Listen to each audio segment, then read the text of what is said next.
All right, let's get right into it. We're all trying to be healthy, right? But what if I told you one of the biggest dangers to your long-term health isn't something you can easily see or feel? What if it's silently building up inside you, right now, with the power to actually shorten your life? Today, we're going to pull back the curtain on a hidden threat that starts with your everyday habits and ends up deep inside your body. So let's just start with this question. I want you to really think about it for a second. What single invisible thing could possibly be so powerful that it could literally double your risk of dying early? It's not what you think. It's not smoking. And it's not just about the number you see on the scale. The answer, well, it's a lot sneakier than that. And there you have it. The threat we're talking about is a specific kind of body fat called visceral fat. Having high levels of this stuff doesn't just slightly increase your risk, it doubles it, a 2 times higher risk of all-cause mortality. That's a wild statistic, and it's exactly why we need to understand what we're really up against. Okay, now here's where things get really interesting. This is not about the fat you can see in the mirror. We're not talking about love handles or the fat you can pinch. We are talking about a totally different and frankly much more dangerous type of fat that's hiding deep within your abdomen. So let's break this down because it's super important. On one hand, you've got subcutaneous fat. That's the stuff right under your skin, the pinchable stuff. Its main job is just to store energy. But then there's visceral fat. This is the real villain of the story. It's the fat that wraps itself around your vital organs, your liver, your intestines, and it's not just sitting there quietly, it's metabolically active, which means it's like a little factory, constantly pumping out these inflammatory molecules into your entire system. And this is maybe the most deceptive part of this whole problem. Dr. Rhonda Patrick hits the nail on the head here. You can look completely lean, completely healthy on the outside. You can be skinny and still be carrying a dangerous amount of this internal fat. These are the people she calls metabolically unhealthy, and a lot of them have no clue they're even at risk. And the consequences? Well, they're pretty severe. We already know it doubles your risk of dying early. But that constant storm of inflammation it creates, that also makes you 44% more likely to develop metastatic cancer. And maybe most importantly, it is a major, major driver of a condition that basically traps your body in a dangerous feedback loop, insulin resistance. So this brings us to the how. How does this one type of fat cause so much chaos? It all comes down to the way it completely sabotages your body's ability to manage energy, trapping you in a cycle that just feeds itself, making it harder and harder to break free. So what even is insulin resistance? You've probably heard the term, but in the simplest terms, it's when your body's cells start to ignore the hormone insulin. Think of insulin as the key that's supposed to unlock your cells to let sugar, energy, inside. When you're insulin resistant, the lock is jammed. The key doesn't work.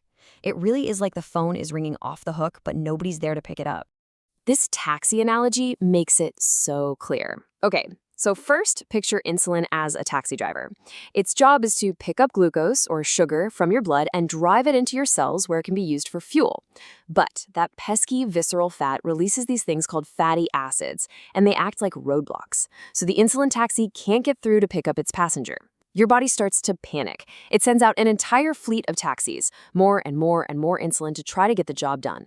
Eventually, this huge surge works, but it's a massive overcorrection that causes your blood sugar to plummet. And what happens when your blood sugar crashes? You get intense cravings for more sugary, carb-heavy foods, which just starts the whole vicious cycle all over again. Now, if you think this is something that takes years and years to build up, think again. This study is just mind-blowing. They took healthy young men and had them sleep just 4 hours a night for 2 weeks. The result? An 11% increase in their visceral fat. And get this, their weight on the scale didn't change at all, not 1 pound, but inside their bodies were changing for the worse. Okay, so we're seeing how our own habits, like poor sleep, can directly fuel this problem. But here comes the plot twist. It's not just about our lifestyle choices. There are outside invaders. Chemicals in our everyday environment that are actively working against us, disrupting our hormones, and making this whole situation even worse. And you know where a lot of them are hiding? Yep, in your kitchen. The main offenders here are called endocrine-disrupting chemicals, or EDCs. Basically, they mess with your hormones, like testosterone and estrogen, which are the critical messengers that tell your body what to do with fat. The most wanted list includes BPA, which you find in a lot of plastics, phthalates, which make plastic soft and flexible, And of course, the infamous PFAS, the forever chemicals that are in all sorts of non-stick and water-resistant stuff. So let's make this real. Where do you find this stuff?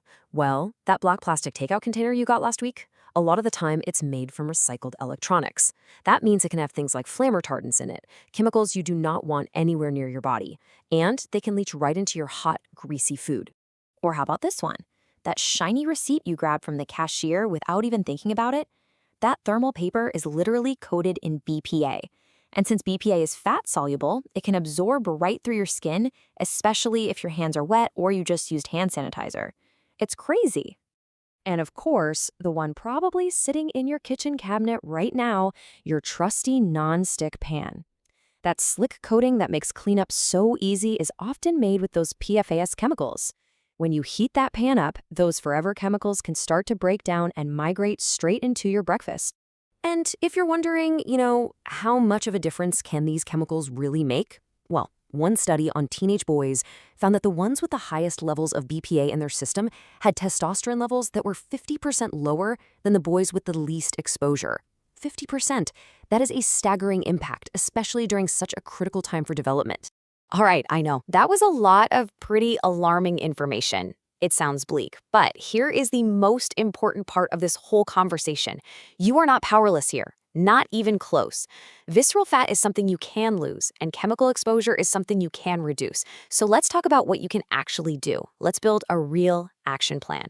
First up, exercise. But when you're targeting this specific type of fat, not all exercise is created equal. Look, resistance training is fantastic for building muscle, and you should do it. But the research is pretty clear. Vigorous aerobic exercise, we're talking running, fast cycling, swimming, anything that really gets that heart rate up and keeps it there, is the undisputed champ for burning off visceral fat. So here is your game plan, and we're going to attack this from two sides. First, to fight the fat directly, you gotta prioritize that vigorous aerobic exercise. You need to be in a caloric deficit. Simple tools like intermittent fasting can make that easier. And a big one, stop eating about 3 hours before you go to bed. Then on the other side, we dodge the chemicals. This is simple stuff. Avoid those black plastic takeout containers. Swap your nonstick pan for a good old-fashioned stainless steel or cast iron one. Ask for an e-receipt and use glass containers to store your food, especially if it's hot or acidic. These are small, simple changes that can have a huge impact over time. So when you boil it all down, the power is really in your hands, and a lot of that power starts right in your own kitchen. This isn't about doing a crazy, stressful overhaul of your entire life overnight. It's about taking that first, simple, decisive step. So looking at everything we've talked about, what's the first change you're going to make?